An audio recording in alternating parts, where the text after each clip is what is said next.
Nós sabemos que não há para vender pão. Também tem mais hobby ainda mesmo, por fim dos 4 anos, por dia Aruba Dagback.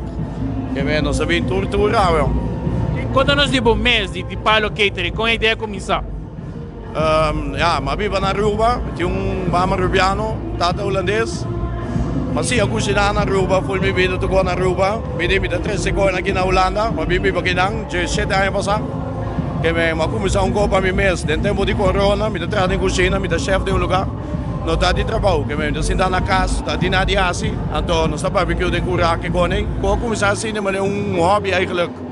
Então, ja, ook daar, we hebben mesmo bedrijf, die Palo Catering. Mijn naam is Dennis van Hout, die Palo van Hout no papiamento, que me assim é nome.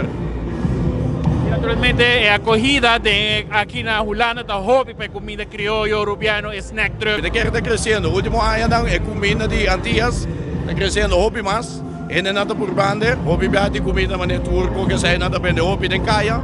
E me de quer ook Aruba, Bonaire, Curaçao, nós também so hobby bom. Hobby ben de comida, nada gostei, que men sai nós vai bem, se promote. De print t-shirt, então nós temos cristal block, também que nós está print atrás, com o logo algo de Aruba.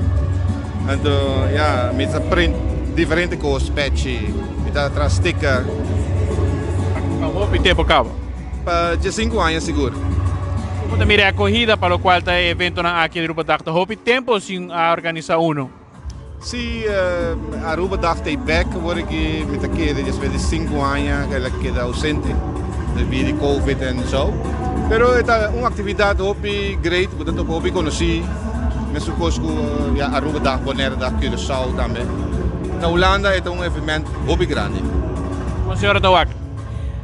Ja, a minha conselho para nós fazer Aruba Dag, tem opinião da print, então para mim digo que nós vai se for verkoop, que vende dinheiro que tem um t-shirt cava, nós a concentrar para for verkoop, então agora aqui nós sabemos que aqui na também, ja, qualquer que passa, wak na t-shirt.